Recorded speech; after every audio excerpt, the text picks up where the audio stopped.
یکم ذی الحجہ کے بعد ناخن اور بال کاٹنا۔ ذی الحجہ کے پہلے 10 دنوں میں بال اور ناخن نہ کاٹنے کی شرعی حیثیت کیا ہے؟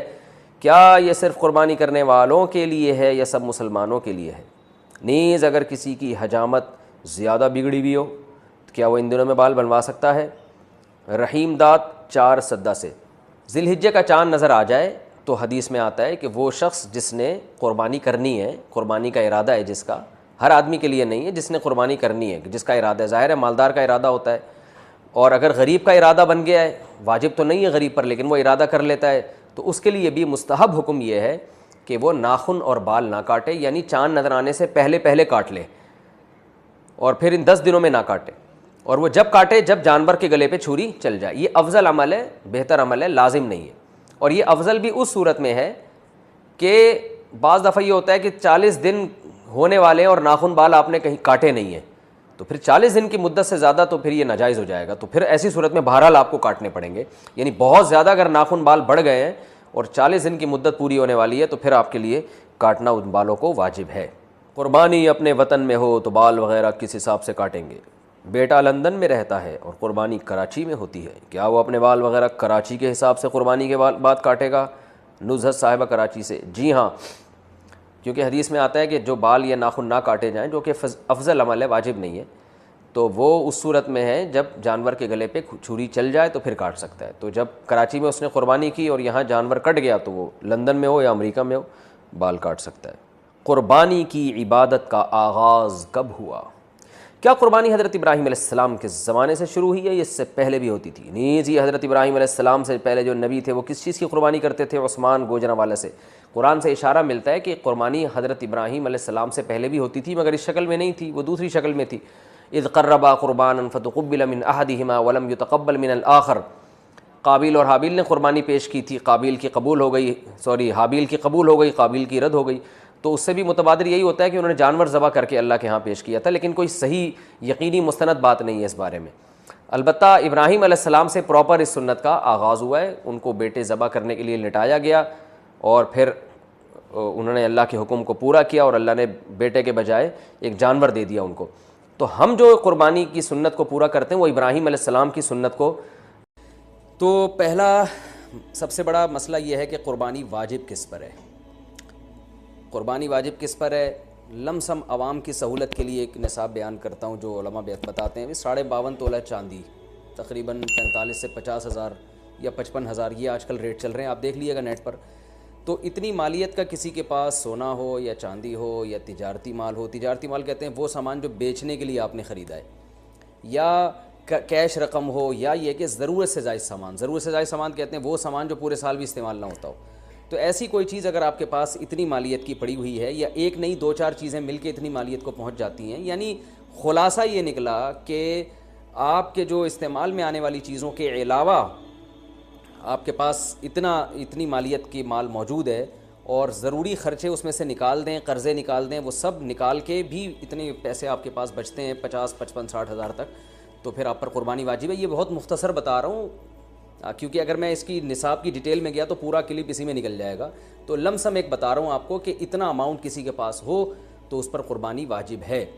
پھر بھی سمجھ میں نہ آئے تو اس بارے میں میرے دوسرے کلپ یوٹیوب پہ آپ کو مل جائیں گے، یا دوسرے علماء سے آپ تفصیل پوچھ لیں، وہ انشاءاللہ آپ کو ڈیٹیل بتا دیں گے، کیونکہ نصاب میں اگر میں زیادہ ڈیٹیل میں گیا تو بہت ہی لمبی بات ہو جائے گی پھر تو اس پر قربانی واجب ہے۔ بڑا مسئلہ یہاں پر ایک یہ اٹھایا جاتا ہے کہ کیا گھر کا سربراہ اگر قربانی کر لے تو سب کی طرف سے کافی ہو جائے گی، یا جو بھی صاحب نصاب ہے جس میں بھی استطاعت ہے اس پر الگ سے قربانی واجب ہے؟ اس میں فقہا کا اختلاف ہے۔ بعض علماء کی رائے یہ ہے کہ ایک آدمی اگر گھر کی طرف سے قربانی کر لے تو سارے اہل خانہ کی طرف سے کافی ہو جاتی ہے، اور اس کے بارے میں بعض تابعین سے آثار منقول ہیں، مصنف ابن ابی شیبہ کی روایات ہیں، لیکن ہماری رائے یہ ہے اور بر صغیر کے علماء کی رائے یہ ہے، اور امام ابو حنیفہ رحمہ اللہ تعالیٰ کی بھی رائے یہی ہے کہ ہر شخص پر الگ سے قربانی واجب ہے اگر وہ صاحب نصاب ہے، اور اس کی 2 دلیلیں بہت مضبوط ہیں۔ سب سے مضبوط دلیل رسول اللہ صلی اللہ علیہ وسلم کی حدیث ہے، من وجد سعة لأن يضحي فلم يضحي فلا يقربن مصلانا۔ آپ صلی اللہ علیہ وسلم نے فرمایا جس کے پاس قربانی کی طاقت تھی اور اس نے قربانی نہیں کی تو وہ ہماری عیدگاہ کے قریب بھی نہ پھٹکے۔ تو اس سے پتہ چلتا ہے کہ جس کے پاس بھی اس طاقت ہے تو اس میں یہ نہیں ہے کہ گھر کا سربراہ سب کی طرف سے کرے گا، تو یہ جو ہے ایسا نہیں ہے، بلکہ صاف الفاظ ہیں حدیث کے کہ جس کے پاس بھی استطاعت ہے تو وہ اس پر قربانی اس کو کرنی پڑے گی۔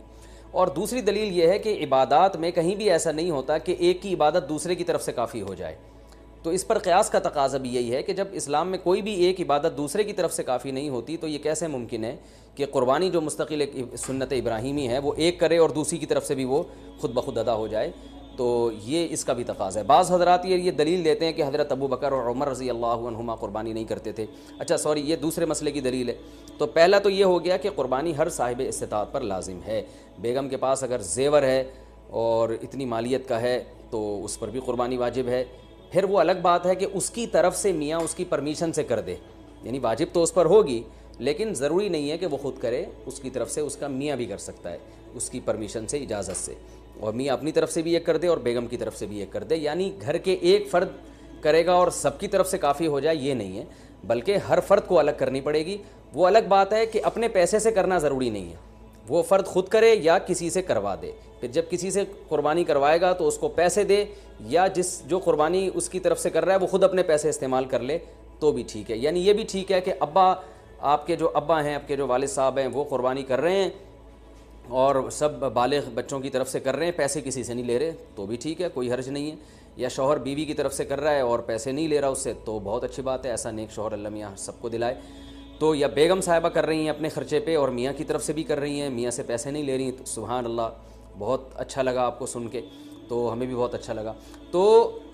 یعنی پیسوں کا ہر ایک کا ڈالنا ضروری نہیں۔ اچھا یہ بھی ایک مسئلہ ہوتا ہے کہ بڑا بھائی کر رہا ہے سب کی طرف سے اور سب سے آدھے آدھے پیسے لے رہا ہے قربانی کے، وہ یا تھوڑے تھوڑے پیسے لے رہا ہے، باقی پیسے اپنی جیب سے ڈال رہا ہے تو بھی ٹھیک ہے۔ یعنی جس کی طرف سے قربانی ہو رہی ہے اس کے لیے خود سے پیسے یعنی خرچ کرنا ضروری نہیں ہے، اس کی طرف سے اگر کوئی اور خرچ کر دیتا ہے تو بھی ٹھیک ہے، چاہے پورے پیسے خرچ کرے یا آدھے پیسے خرچ کرے۔ قرضہ لے کے بھی قربانی کی جا سکتی ہے، آپ کے پاس اگر پیسے نہیں ہیں تو آپ قرضہ لے کے کر سکتے ہیں، اگر آپ کو یقین ہے کہ میں یہ قرضہ بعد میں لوٹا سکتا ہوں۔ البتہ قرضہ کھا کے قربانی ٹھیک نہیں ہے کہ آپ نے کسی کا قرضہ دینا ہے، وہ مانگ رہا ہے، دروازے پہ کھڑا ہوا ہے، وہ دے نہیں رہے اور آپ اس کے پیسوں سے بکرے کاٹ رہے ہیں آپ، یہ ٹھیک نہیں ہے، یہ آخرت کے لیے بھی نقصان دہ ہے اور وہ بکرے کے لیے تو نقصان دہ بہرحال ہے ہی ہے۔ تو ایک مسئلہ تو یہ ہو گیا۔ دوسرا مسئلہ یہ ہے کہ قربانی کیا واجب ہے یا سنت ہے، تو اس بارے میں بھی دونوں رائے ملتی ہیں علماء کی۔ جو علماء کہتے ہیں سنت ہے وہ بھی عام سنت نہیں مانتے بلکہ سنت مؤکدہ۔ سنت مؤکدہ کا مطلب جو نہیں کرے گا قابل ملامت ہوگا، اور امام ابو حنیفہ رحمہ اللہ تعالیٰ کی رائے کے مطابق یہ واجب ہے، اور اس کی دلیل وہی ہے کہ پہلی بات تو یہ کہ عبادت ہے اور عبادت میں احتیاط کے پہلو کو ترجیح دی جاتی ہے، کیونکہ احتیاط اسی میں ہے کہ اس کو اگر واجب قرار نہیں دیتے تو بہت سے لوگ قربانی کا فریضہ چھوڑ سکتے ہیں اور اس بات کا خطرہ موجود ہے کہ قیامت میں ان کو گناہ نہ ملے، تو اس لیے احتیاط کے پہلو کو ترجیح جائے گی۔ اور مضبوط دلیل امام حنیفہ کی